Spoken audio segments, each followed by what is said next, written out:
Şöyle yapalım ki. Gel abi. Enes'e sorarım bu Enes bu işi o çözer hatırlıyor musun o zaman? Gittik Enes'e sordum dedi. Enes. Çekiyor mu?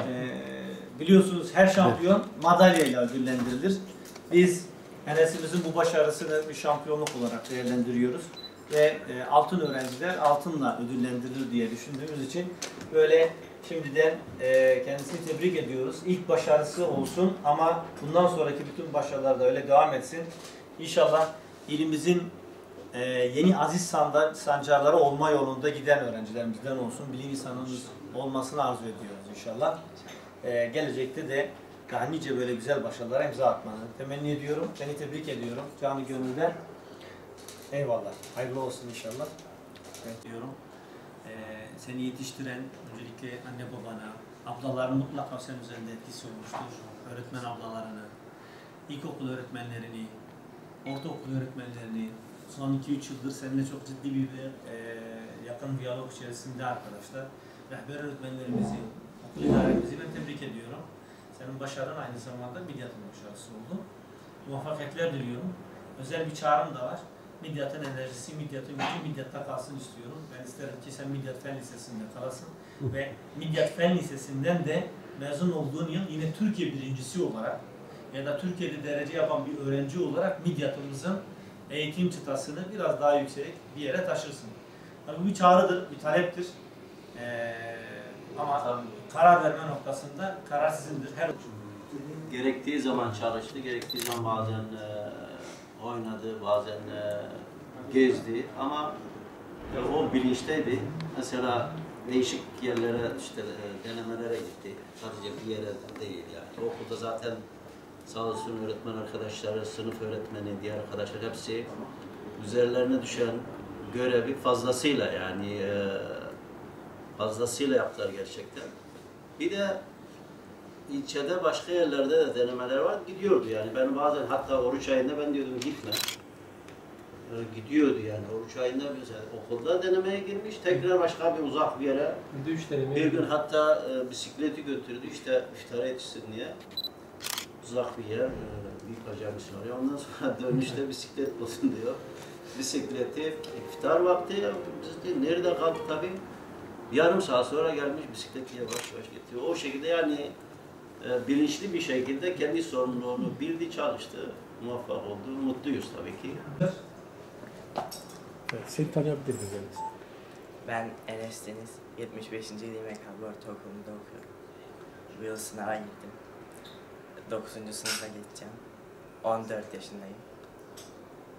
Öyle. Sınavlara nasıl hazırlandın? Sınavlara ilk önce dersi dinledim. En önemlisi dersi dinlemek zaten. Yani dersi dinleyince %80 yapılıyor bir konu. Ama onun yanında tabii tekrar da önemli. Tekrar test çözüm şeklinde oluyor, işte okuma şeklinde oluyor. Böyle hazırlandım. Valla sınav soruları ben beğendim açıkçası. Yani böyle arada böyle kolay sorular da vardı, zor sorular da vardı öğretmen için. Yani böyle herkesin yapamayacağı sorular.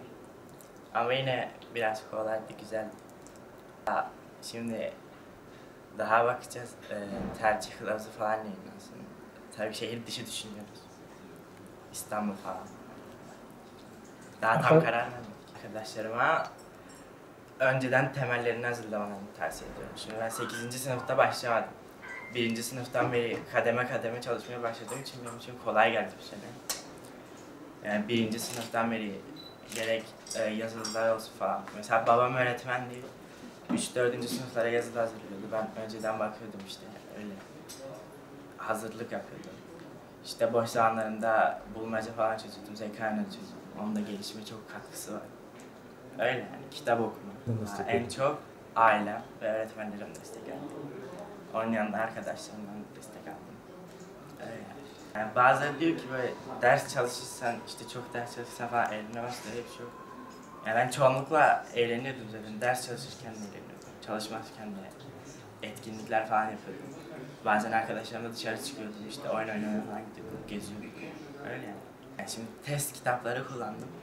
Bir de kitap okuma çok etki ediyor. Mesela paragraf sorularında sadece paragraf sorularında değil, matematikte de okuduğunu anlama olduğu için yani kitap okuyunca gelişiyor yani. Annesi çok sevdiğim bir yönü sürekli sorgulayıcıydı. Ben ders anlatırken böyle bilmediği, anlamadığı sorularda hep soruyor. Ya benim söyleyeceklerim işte kendisine, ailesine hayırlı bir evlat, başarılı bir hayat sürdürmesini, mutlu, sağlıklı olmasını diliyorum. Başarılı tebrik ediyorum aynı zamanda ailesine. Okulumuz bu 4. kez Türkiye birincisi öğrenci çıkarıyor son 6-7 yıl içerisinde. Orada oturmuş bir sistemin iyi bir ekip çalışmasının olduğunu gösteriyor. Midyat çok şükür bu anlamda hep ilklerin, güzelliklerin öncüsü olmayı başardı. Bundan sonra da eğitim çıtasını daha iyi bir noktaya taşımak için gayret edeceğiz. Bu başarıda katkısı olan, emeği olan, ciddi bir şekilde, disiplinli bir şekilde gayret gösteren başta ilkokul öğretmenimiz, Enes'in ilkokul öğretmenimizden tutalım. Ortaokulda birebir her branş bazında çalışan öğretmenlerimize, rehber öğretmenlerimize, okul idaresine teşekkür ediyorum.